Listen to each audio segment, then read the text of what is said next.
우리가 읽은 성경 본문 말씀을 한마디로 조리면 이렇게 말할 수 있습니다. 성도는 하나님 주신 소중한 인생을 낭비하지 않는 자이다. 성도는 하나님 주신 소중한 인생을 낭비하지 않는 자이다 말해주고 있습니다. 오늘 우리가 읽은 성경 본문은 우리에게 반면 교사를 말해주고 있습니다. 그러지 않았으면 좋았을 것을 하는 생각이 드는 본문이죠. 사무엘상의 이야기는 전환입니다. 사사시대에서 사무엘의 시대로, 사사시대에서 왕정의 시대로, 사무엘에서 사울의 시대로, 그리고 사울에서 다윗의 시대로 전환되는 것을 이야기하시는 것이죠.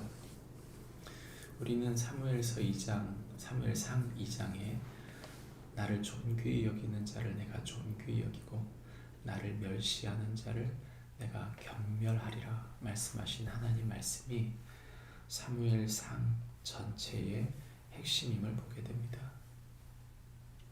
하나님께서 사사시대를 지나고 이제 마지막 사사였던 사무엘을 지나 왕정시대에 들어오면서 하나님께서 첫 번째 이스라엘 백성들이 원했던 왕 사울을 세우십니다. 그의 인생의 초반에 그가 누린 영광은 이루 말할 수 없습니다. 하나님께서 주신 소중한 삶의 축복을 그는 풍성히 누렸습니다.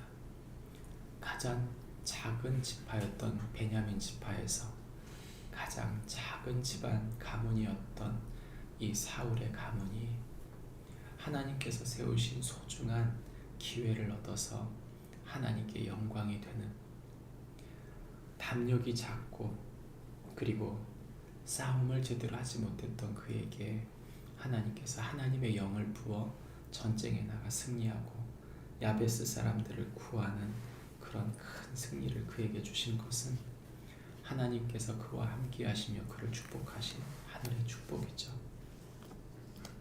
그러나 사무엘상 후반에 들면서 사울이 하나님을 귀하게 여기지 않고 스스로를 높이기 시작합니다. 그리고 그의 마음속에 교만함이 들어갔을 때 그의 교만함을 끊임없이 갈등하게 만들었던 다윗을 그가 보게 된 것이죠. 끊임없이 비교하고 이후에 하나님이 다윗을 축복할 것이라는 엉뚱한 생각에 빠져서 하나님 볼 찾기보다는 하나님의 뜻에 순종하기보다는 자신의 권력과 안위를 위하여 다윗 잡아 죽이기에 몰두하여 결국 하나님의 사람 다윗을 인정하면서도 끊임없이 다윗을 잡으러 다니다가 인생을 낭비한 사람, 그 사람이 바로 사울인 것이죠. 오늘 우리가 읽은 성경 본문의 내용은 그 사울의 최후에 대한 이야기입니다. 사무엘상 31장 1절부터 13절은 사무엘상의 마지막입니다. 이 사울의 최후를 말하고 있는 오늘 성경 본문은 우리에게 이렇게 말합니다. 1절부터 6절까지는 블레셋과의 싸움에서 스스로 자결한 사울에 대한 이야기를 하고 있고 7절부터 10절까지는 사울과 그의 아들들이 그 아들들을 모욕하는 블레셋을 보게 됩니다. 마지막으로 11절부터 13절은 사울과 그의 아들들의 시신을 수습하여 장례를 치루어주는 야베스 사람들에 대한 이야기를 하고 있는 것이죠. 오늘 성경에 나오는 사울의 최후는 사실 30장에 나오는 다윗의 이야기와 대칭을 이루고 있습니다. 30장에 보시면 다윗도 죽을 뻔하게 됩니다. 그것도 자신의 백성들에게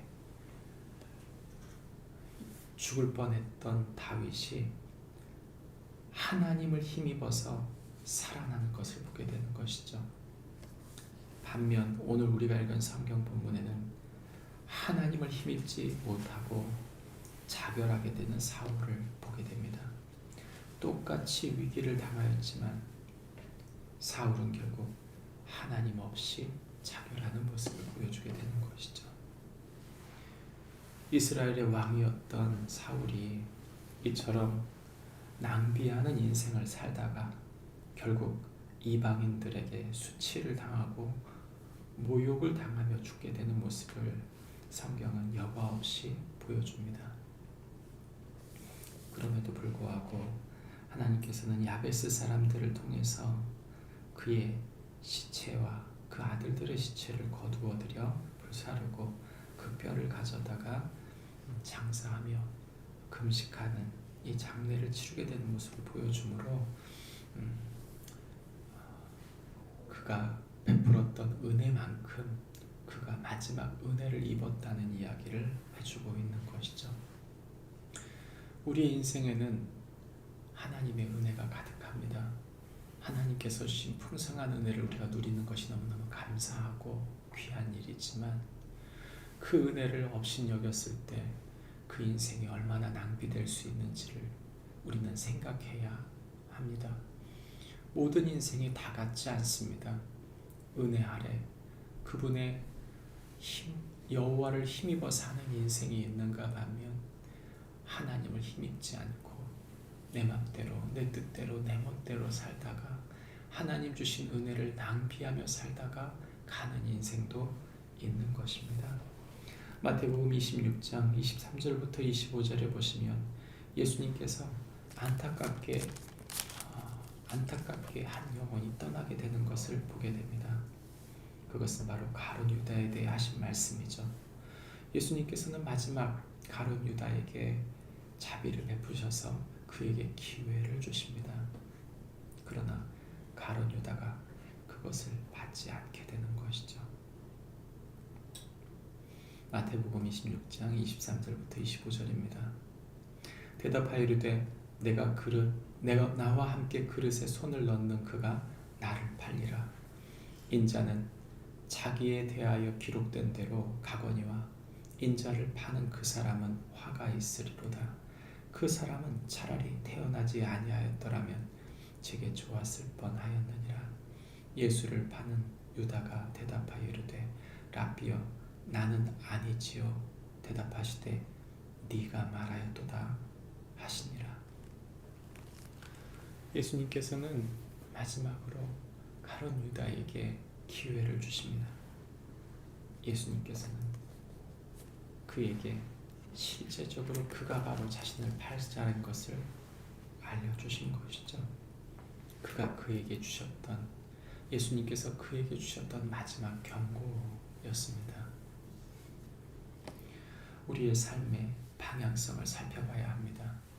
나는 과연 주님의 뜻대로 살고 있는가?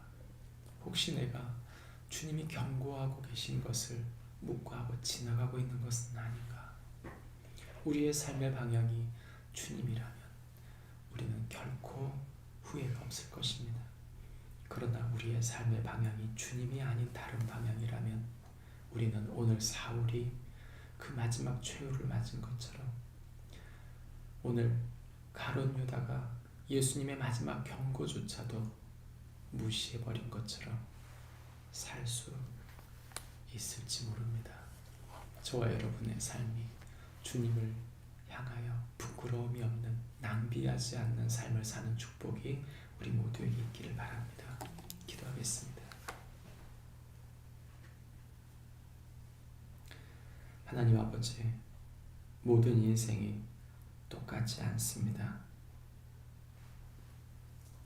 주님께서 우리를 만나주시고 우리에게 주신 소중한 은혜의 삶을 감사하며 내 맘대로 내 멋대로 내 뜻대로 살지 않고 주님의 영광을 위하여 주님을 존귀히 여김으로 주님께서 우리를 존귀히 여기시는 그런 삶을 살 수 있도록 우리를 붙드시고 인도하여 주옵소서. 예수님을 따르는 제자들 중 모두 같지 않았습니다. 예수님을 온전히 따라 후회 없는 삶을 사는 우리 모두가 되게 하여 주옵소서.